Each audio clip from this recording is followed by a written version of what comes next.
Bennett Kessler filed this report. It was higher a year ago, a foot and a half higher, but the level of Mono Lake has not dropped far enough for the Los Angeles Department of Water and Power to lower its water exports from Mono Basin. Now, Executive Director of the Mono Lake Committee, Jeff McQuilkin, said that after April 1st, staff from the LADWP and Mono Lake Committee read the gauge that measures the lake level. They agreed it was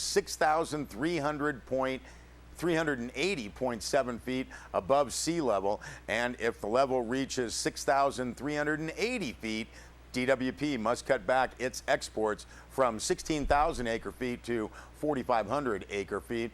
Now it's close to that threshold now, and if the lake level should drop to 6,377 feet, diversions to LA would be suspended. As a result of the conflict between DWP and the Mono Lake Committee, there are hard and fast rules overseen by the state. Now, McQuilkin said that with lake levels facts now in place, DWP and the committee will send a joint letter to the State Water Board confirming the arrangement this year. The past 3 years of drought have caused Mono Lake's level to drop, but even so, the Mono Basin is the wettest watershed in the state with the latest reading, 57% of normal. Now, the status of DWP's exports from the Mono Basin will rise or fall on next winter. If it's another dry year, Mono Lake's level will likely drop below the threshold, and that means an export reduction. If it's a strong winter, exports will continue as they are. Now, as for stream restoration work in the Mono Basin, McQuilkin said that's moving forward. The State Water Board has the signed settlement on restoration and is at work on language. McQuilkin said the Mono Lake Committee, Department of Fish and Wildlife, Cal Trout, and DWP met recently and are moving ahead with plans. Now, for visitors to Mono Lake, the drought impact may be obvious with a kind of white bathtub ring around the lake from last year's drought. More tufa will be exposed at the old marina and at South Tufa, and the land bridge to Nugget Island will grow, but Nugget remains an island, and that's a critical seagull nesting place. And Bennett Kessler also filed this story. If Andy Lipkiss succeeds, eventually his work may help the Owens Valley and other places from which Los Angeles sucks water.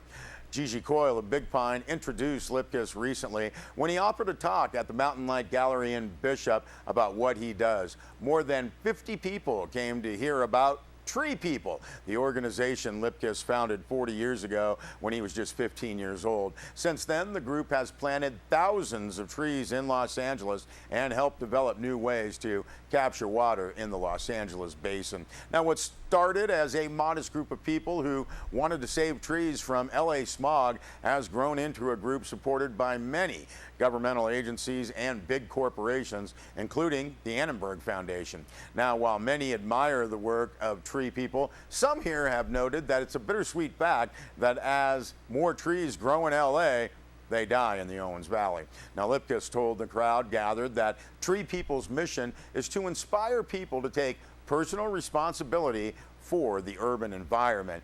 Their early and continued focus remains on planting trees and helping neighborhoods to accept personal involvement with the trees. Lipkiss said global climate change and the water shortage have prodded the group to go further with the environment. Now, they support projects that direct rainwater into the underground aquifers that manage LA as a watershed. They advocate permeable paving, special drains, cisterns, and what they call forest mimicking innovations as ways to direct groundwater into the ground. They want to see what they call, quote, a functioning community forest, end quote, in every LA neighborhood. Lipkiss said the vision of Tree People is to transform Los Angeles into a city that generates 50% of its own water and sustains a 25% tree canopy. In short, a fully functioning watershed. Tree People has managed to engage the Los Angeles Department of Water and Power and other city agencies in this work. Lipkiss has demonstrated that it costs less to create water-saving projects than to deal with flooding and wastewater. He also said his group has transformed neighborhoods from concrete streets that attract drug dealers to urban forests where residents step up to the care of the trees and find a different atmosphere where they live. Lipkiss added that, quote, "Our work brings agencies together to manage LA as a forest and to harvest rainwater," end quote. Now, he said the agencies find it's not too expensive when they combine their budgets. Tree People's work is also targeted to find jobs for chronically unemployed young people. So what does it all mean to the Owens Valley? Well, maybe sometime in the distant future, LA will generate its own water. Meanwhile, Tree People was a message for Owens Valley people that it takes organization and dedication to save the environment.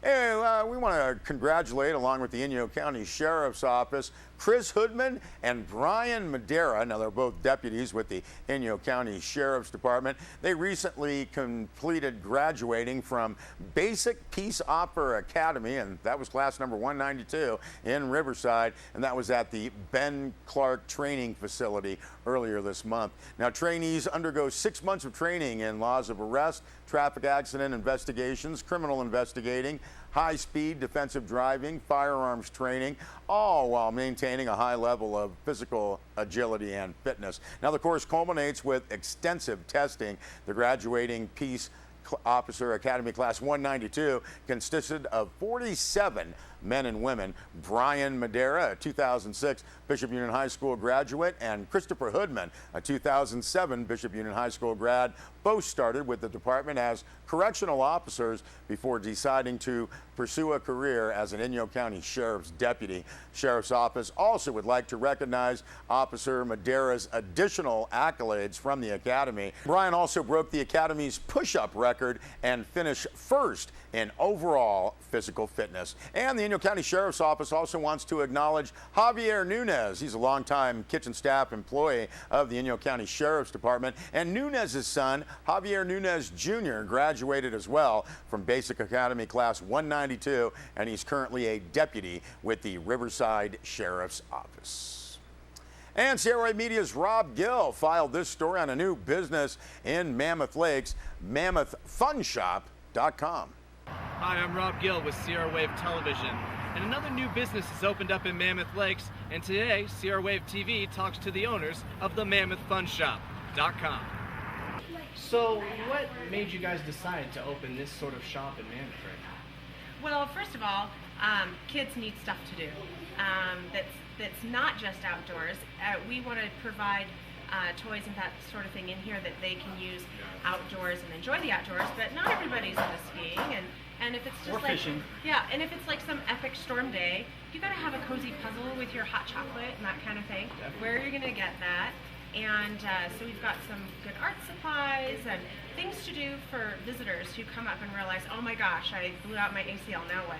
And so there's games for all ages, and also to do something cool on Main Street. I mean, we've got an amazing town, an amazing Main Street, and we wanted to be a part of bringing some animation to Main Street so that we can help to kind of initiate having this be an awesome gateway. When people enter this town, we want them to know that they've arrived. And if we can really kind of up the game and bring the professionalism up and improve the offerings and make it really fun, then when people get here to Mammoth, they know they're here, they know they're in for a good time. So hopefully this provides that. And what kind of offerings do you guys have here at the Mammoth Fun Shop? Well, basically fun things. So if we think it's fun, it can stay. I mean, anywhere from juggling and professional yo-yos to infant pacifiers to giant bouncy balls that are just banging out the door to kites and yeah, and things that are really all age kind of things, like you're actually standing in front of puzzle balls, which are Perplexus and games. So I mean, really diverse offerings. It's not just like a kid's store, it's a fun shop. The ice cream is actually made by a family-owned creamery. We bring it in. It's really high-end, super premium ice cream. But the cones are handmade by Grant, and they're awesome. It took about a year to really nail down a high-altitude recipe. You wouldn't think that's important, but it is. And we have 2 different sizes of cones. You can have a mini little cone, or you can have a big honking cone. And we also have tie-dye cones that are sprinkles in the cone, so pretty cool. And the other homemade thing is my brother, who's a brewer, makes root beer for us. So it's Saturdays only, because of course the keg has to get tapped. We only tap the keg on Saturdays, so it's kind of a cool thing to come in and get your root beer float once a week. And of course our menu is going to expand and evolve and change and all that kind of thing as the seasons change. As we grow and evolve, hopefully people will come in and kind of grow with us and give us their input. Yeah, so come check us out. Our address is 3163 Main Street. We're across from the fire department, right by Laurel Mountain Road, with a red building with the big fun signs that were made locally by a metal worker. And we'd love to have you in. Come be our guest. Come check it out and enjoy it. Well, come and check out the Fun Shop here in Mammoth Lakes. Well, that does look like fun, and we thank Rob Gill for that and wish the best of luck for MammothFunShop.com. We'll be back with a weather report.